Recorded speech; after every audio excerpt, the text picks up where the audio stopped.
ఒకే అంశాన్ని గురించి ప్రార్థించారు.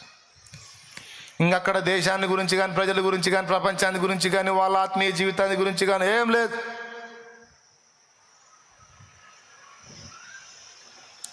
మీరు కనిపెట్టుకోండి అన్నారు, ప్రార్థనలో వాళ్ళు కనిపెట్టారు. దేవా నీ వాగ్దానం చేసింది ఒకటే అంశం.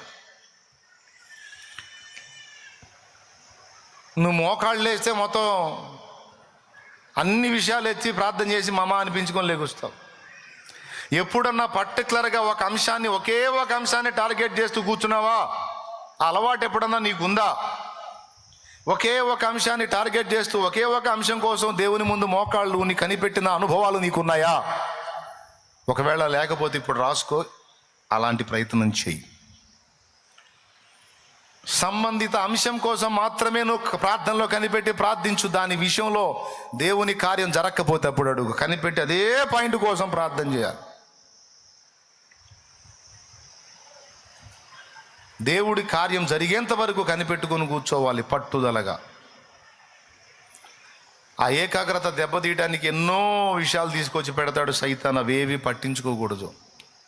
వాగ్దానం నెరవేర్చాలి, నువ్వు కదిలితేనే కానీ కార్యం జరగదు ప్రభువా అని మంకు పట్టుబట్టి కూర్చోవాలి దేవుని ముందు. సేవకులైనా విశ్వాసులైనా బలమైన కార్యాలు చూడాలా, బలమైనటువంటి సేవ చేయాలంటే అలాంటి మొండితనం రావాలి.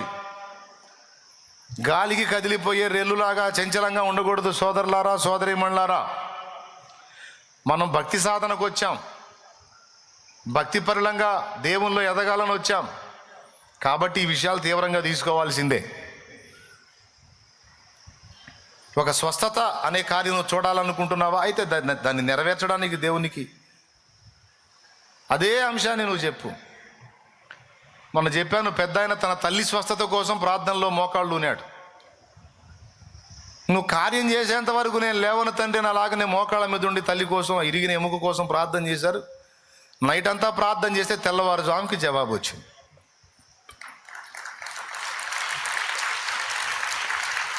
అలాంటి పట్టుబట్టు నువ్వు.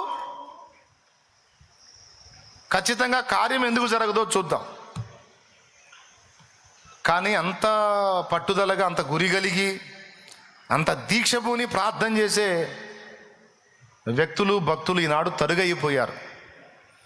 ఇప్పుడంతా ఫాస్ట్ ఫుడ్ లాగా అంతా ఫాస్ట్గా అయిపోవాలి.